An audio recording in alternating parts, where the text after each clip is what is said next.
Est-ce que l'angoisse est une maladie? On va le savoir aujourd'hui même à l'émission La Parole vivante.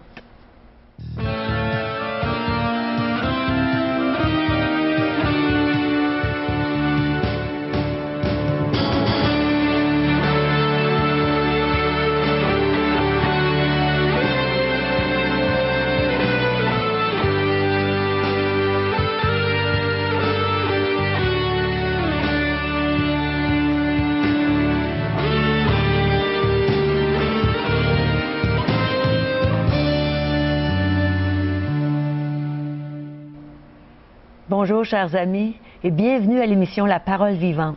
Aujourd'hui, le pasteur Régent Joly va nous donner la solution de Dieu, de sa parole, contre justement cette angoisse qui vient chercher tout le monde. On va entendre un chant de France André. Je pense que vous l'avez déjà entendu, vous allez l'entendre de nouveau aujourd'hui pour la 3e ou 4e fois. On ne se tanne pas d'entendre quand on aime quelqu'un, on aime entendre sa voix. On va entendre un beau témoignage aussi, un témoignage touchant d'une vie transformée par la parole de Dieu. Et on veut de vos nouvelles. Alors, appelez-nous à 1-877-l'Espoir, 1-877-537-7647 ou visitez notre site web espoir.ca. Alors, Régent est ici, il va nous parler de l'angoisse. On en parle souvent ces temps-ci. C'est une belle télésérie que nous avons devant nous. 4 émissions sur l'angoisse, comment bénéficier de l'œuvre que Dieu accomplit dans la personne de son Fils Jésus, qui peut nous apporter la tranquillité de l'esprit, le repos de l'âme, le fait de savoir que nous sommes en paix maintenant avec Dieu et par le fait même nos semblables et avec nous-mêmes. Oui. Un citron. Il y a de quoi être angoissé. Si la vie ne te donne qu'un citron. Alors imaginez, il y a des gens qui comparent leur vie à un citron, puis tout ce qu'ils vivent, c'est un citron. Mais si la vie ne t'apporte qu'un citron, toi, apporte-le à Dieu. Il saura quoi en faire. Il va en faire maintenant de la limonade que tu pourras partager avec d'autres et te retrouver maintenant avec d'autres dans la communion, parce que souvent les gens, c'est ce qu'ils n'ont qu'en leur possession, du moins c'est ce qu'ils pensent qu'ils n'ont qu'en leur possession, un citron, quelque chose qui n'a pas grande valeur, alors que la vie est importante et Dieu veut investir beaucoup dans notre vie et surtout la rendre agréable. Et elle va l'être agréable aujourd'hui au courant de l'émission. Alors demeurez avec nous jusqu'à la fin.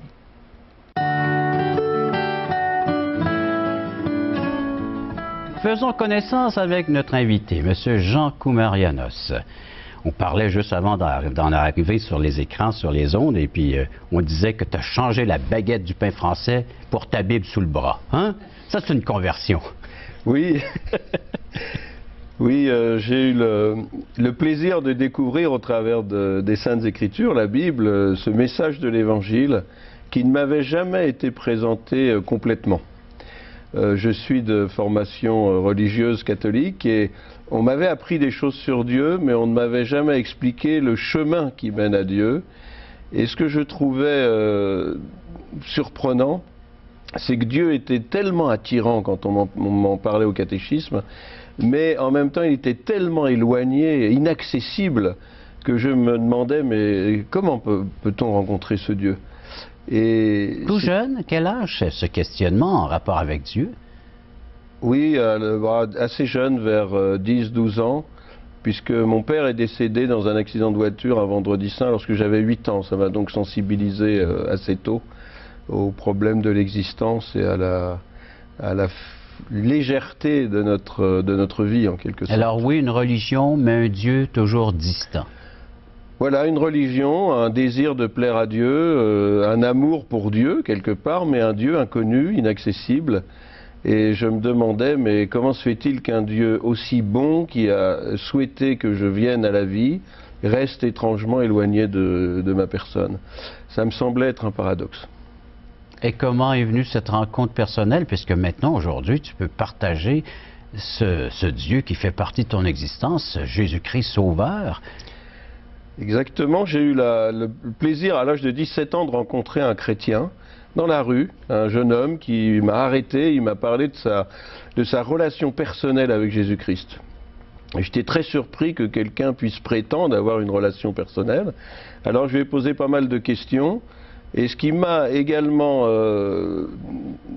étonné, c'est que ce jeune homme m'a dit, mais j'ai la certitude du pardon de mes péchés, je possède la vie éternelle. Et il a rajouté, je peux traverser la rue, me faire écraser sous tes yeux par un véhicule automobile, j'irai directement dans le paradis. Et je lui ai dit, mais c'est pas possible. Et à ce moment-là, il m'a répondu, si, Jésus-Christ est mort pour moi sur la croix.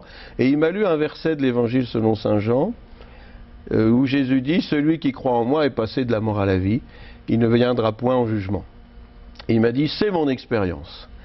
Alors moi, à 17 ans, c'était un petit peu jeune, j'ai attendu encore 6 années, je me suis posé des questions pendant 6 ans, et à l'âge de 23 ans, je suis allé assister à un office dans une église évangélique, et puis j'ai fréquenté cette église encore pendant quelques semaines, j'ai écouté le message de l'évangile, j'y ai cru, je l'ai accepté, et à ce moment-là, j'ai eu cette rencontre personnelle avec Jésus-Christ. Alors, il a fallu que toi-même, tu réalises que oui, tu étais un être pécheur. Exactement. Et que tu avais besoin que Jésus accomplisse parfaitement son œuvre dans ta vie. Exactement. J'ai découvert que j'étais pécheur, séparé de Dieu, j'avais besoin d'un sauveur, et j'ai placé ma confiance en Jésus-Christ. Et là, j'ai reçu une paix qui n'a jamais diminué depuis 37 ans. Et depuis ce temps, la Bible ne t'a jamais quitté. En quelque sorte. Elle fait partie de ton quotidien. Exactement. Tu la transportes partout où tu vas. C'est ma nourriture surtout. Exact. Et puis tu la partages avec d'autres, cette bonne nouvelle. Oui, et j'en vois plusieurs qui font la même expérience. Et j'espère que nos téléspectateurs qui sont à l'écoute présentement, que vous aussi, vous ferez cette rencontre. Pourquoi pas maintenant? Vous pouvez rencontrer Jésus-Christ et l'inviter comme Sauveur et Seigneur de votre existence.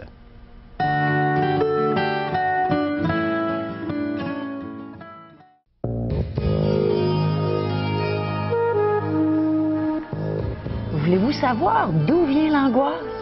Régent va nous le dire aujourd'hui. Puis il va nous dire aussi comment en être guéri, n'est-ce pas, Régent? Pourquoi pas apporter la solution? 2 textes de base, l'Évangile de Jean, chapitre 14. Alors, vous avez reçu notre bel Évangile de l'espoir, c'est le temps. C'est le temps de s'y référer. Jean chapitre 14, verset 1, c'est Jésus qui parle et qui veut rassurer les siens, ceux qui ont cru en lui, que votre cœur ne se trouble point. Croyez en Dieu et croyez en moi. Est-ce cela le remède? Je tiens à vous dire que oui. C'est l'unique remède face à toute angoisse que vous pouvez vivre présentement. Croire en Dieu et de croire en celui que Dieu a envoyé, son bien-aimé Fils, le Seigneur Jésus. Et ce Jésus rajoute, juste pour terminer ma lecture, Jean 14 toujours, mais verset 27, « Je vous laisse la paix, je vous donne ma paix, je ne vous donne pas comme le monde donne, que votre cœur ne se trouble point et ne s'alarme point. » D'après ce que tu viens de lire, Régent, est-ce que ça veut dire qu'une personne qui ne croit pas en Jésus ne peut pas vraiment être délivrée de l'angoisse? Exact. Il va demeurer avec, puis ce n'est pas seulement moi qui le dis, c'est Dieu qui le déclare lui-même, parce que notre problème est beaucoup plus profond que ce que la science peut nous apporter, que toute intelligence humaine peut nous apporter. C'est un problème spirituel et c'est un problème relationnel à l'égard de notre relation envers Dieu. Et voilà pourquoi qu'on est troublé et angoissé. Juste vous donner quelques pensées dans son livre « Vers la guérison de l'âme », écrit par Meder, un éminent psychologue. Il a écrit sans évoquer le Christ ni Dieu, parce qu'il n'en parle pas dans son livre. L'angoisse chez l'homme d'aujourd'hui correspond à une maladie de sa conscience. Ah.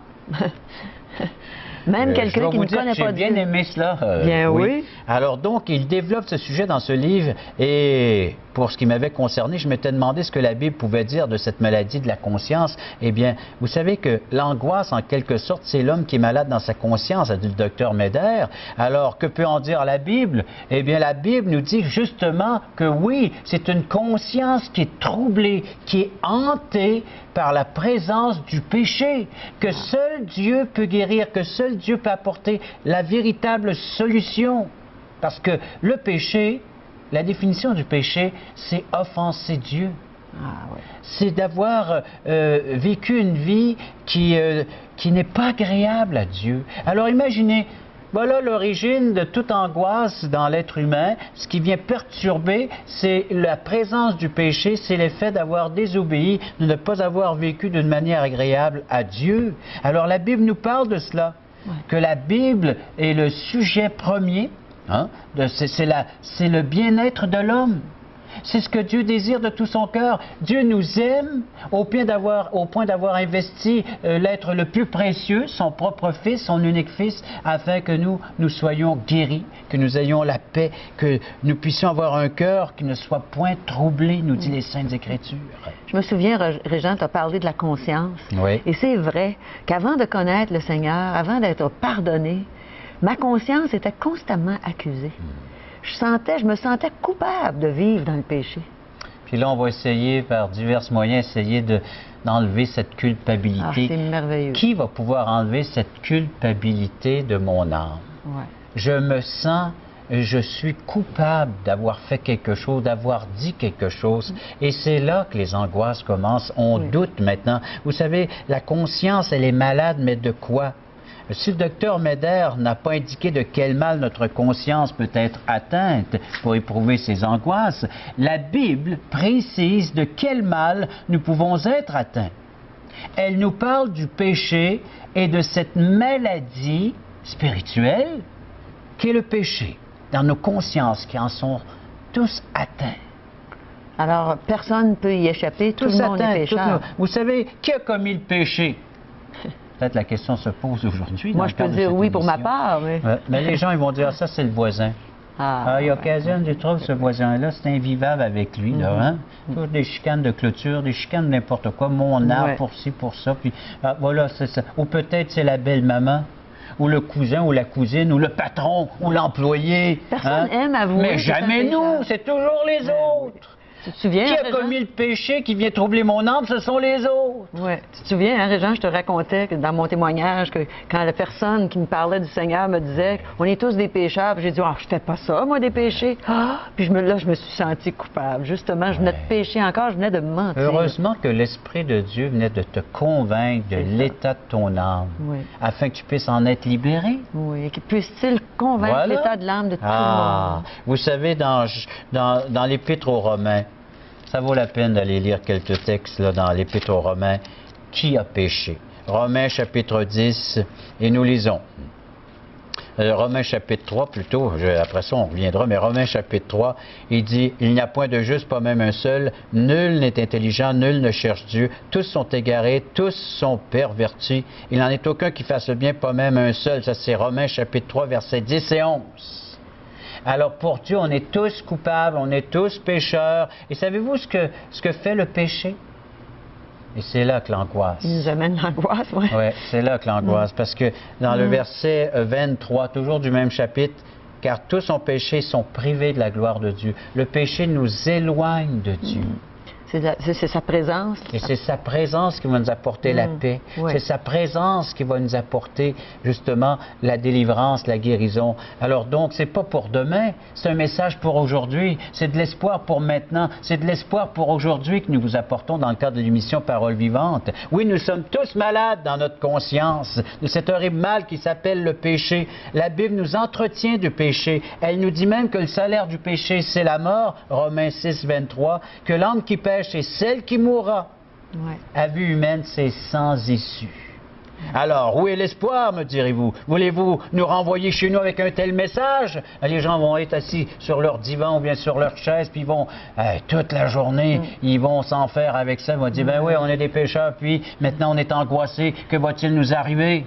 Mais est-ce qu'il y a de l'espoir pour tous nos téléspectateurs? Vous savez, ce n'est pas la philosophie qui peut nous apporter des solutions, ni la science, mais le Christ, la personne de Jésus. Jésus, le seul espoir. C'est lui qui apporte l'espoir. C'est notre message, hein? Oui. Aujourd'hui, l'espoir, c'est Jésus. Dans nos petits cadeaux qu'on fait. C'est Jésus seul, oui.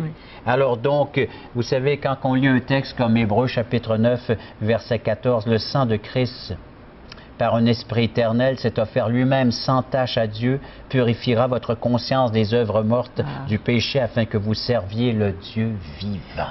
Il faut revenir à ces textes.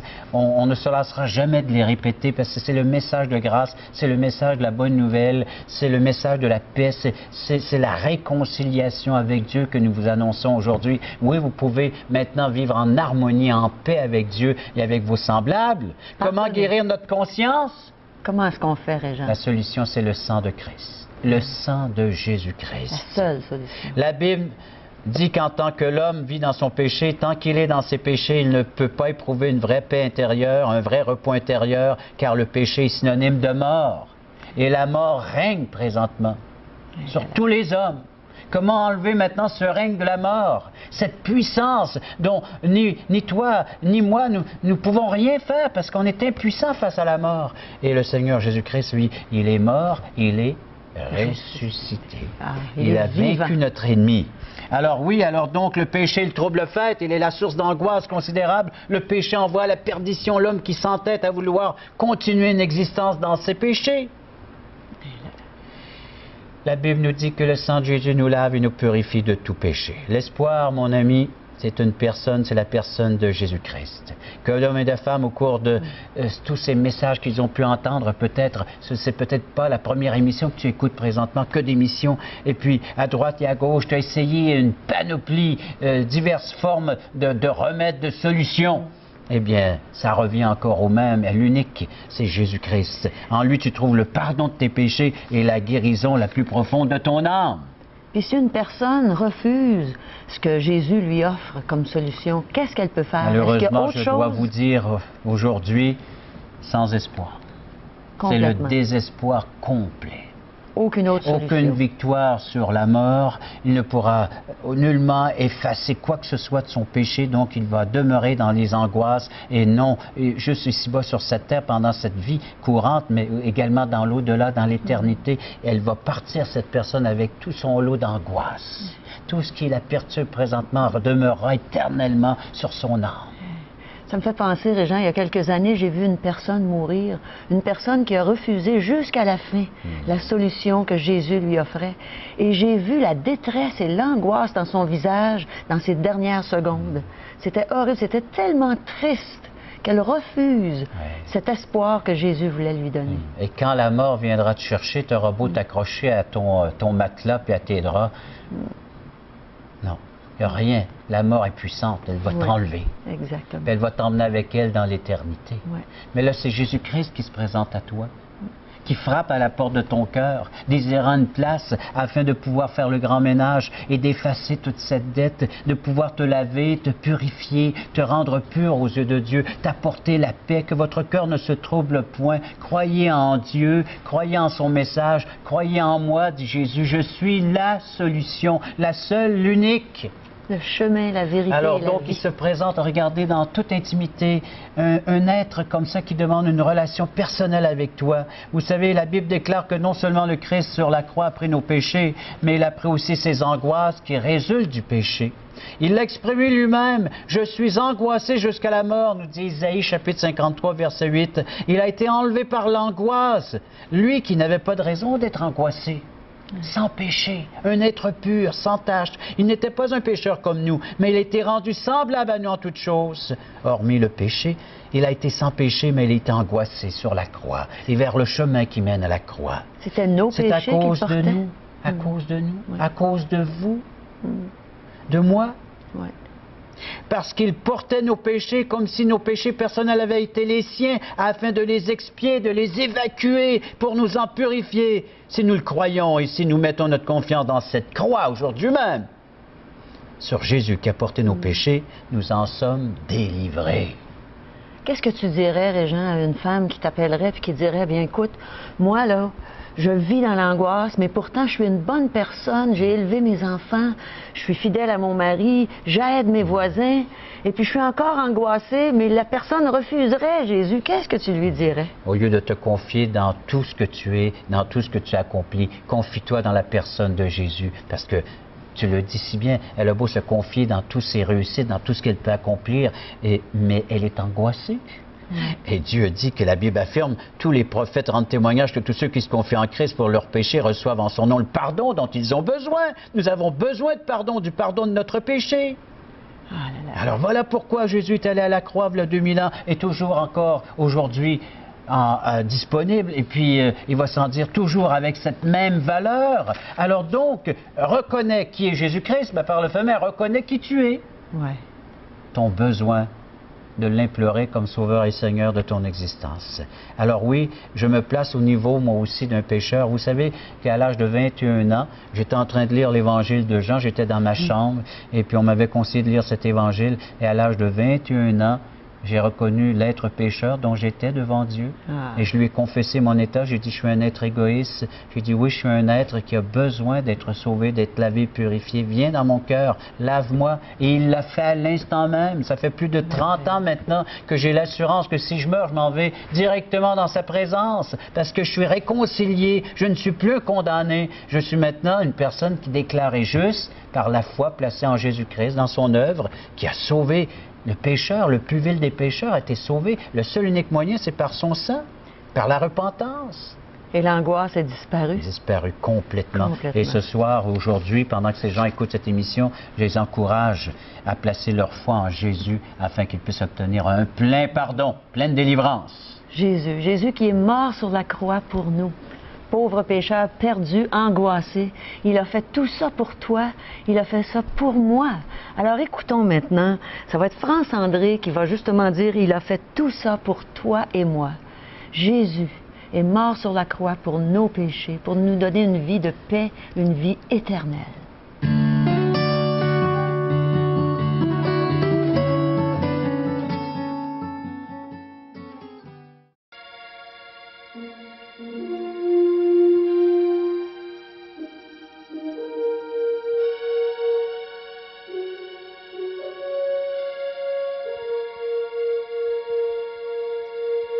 Il y a 2000 ans, enfin né sous le ciel de Judée, celui que tout un peuple attendait depuis tant d'années. Par sa sagesse enfant, il étonnait les maîtres de la loi.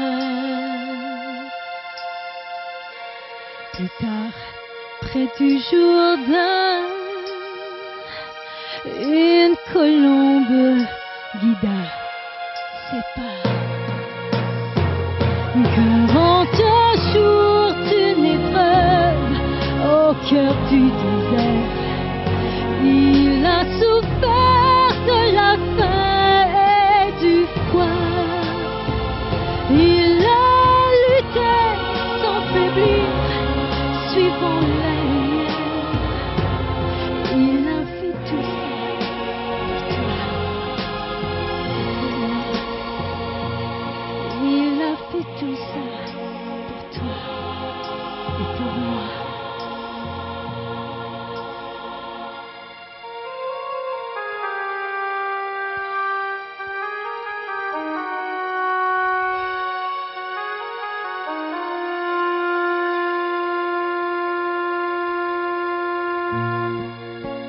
Il a marché sur l'eau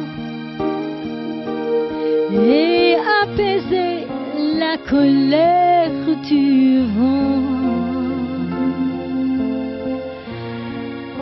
Il a posé ses mains et redonné vie à l'enfant.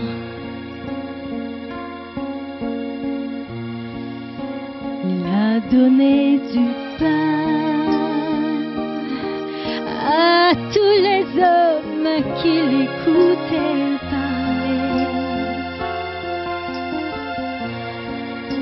Il apportait au monde un message d'amour et de paix.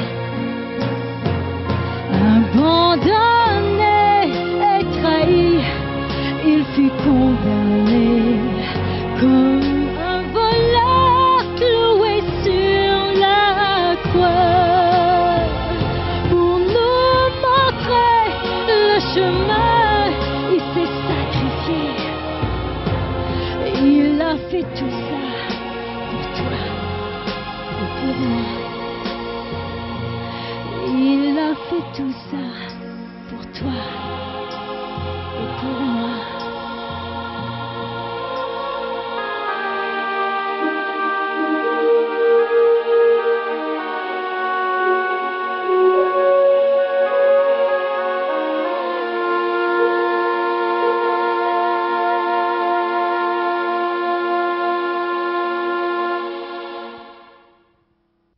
Parole Vivante vous invite à participer à l'un des nombreux merveilleux déjeuners de l'espoir. Ces déjeuners ont lieu dans plusieurs restaurants réputés de la région et vous sont offerts gratuitement. Venez entendre le témoignage d'une vie transformée par la puissance de Dieu. Pour connaître les détails concernant l'endroit, la date et l'heure pour votre région, composez le 1-877-537-7647 ou notre site web www.espoir.ca.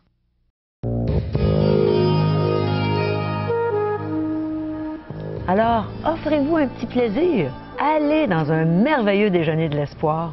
Si vous arrivez angoissé, vous allez repartir dans la paix que Dieu donne.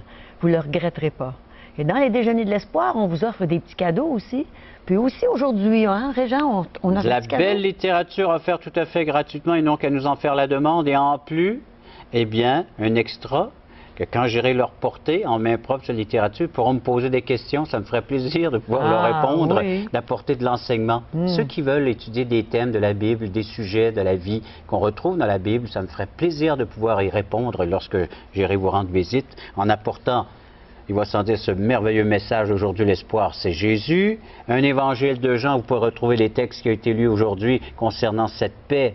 Et oui, cette paix de pouvoir vivre avec Dieu maintenant et avec nos semblables, Oui. en contact avec Dieu à tous les jours, en méditant, en réfléchissant sur les textes bibliques. Tous les matins, je lis la petite pensée du jour qu'il y a dans ça. C'est merveilleux. Ils pourront l'avoir à C'est la portée de la encourageant. main. Oui. Et questions fondamentales, existentielles de J. Blanchard. Tout cela, c'est gratuit pour en faire la demande. Oui. Alors, appelez-nous à 1-877-l'Espoir, 1-877-537-7647 ou visitez notre beau site web, espoir.ca. Alors, c'est tout pour aujourd'hui. Ça nous a fait plaisir d'entrer chez vous, de partager avec vous cette merveilleuse parole de Dieu. À la prochaine.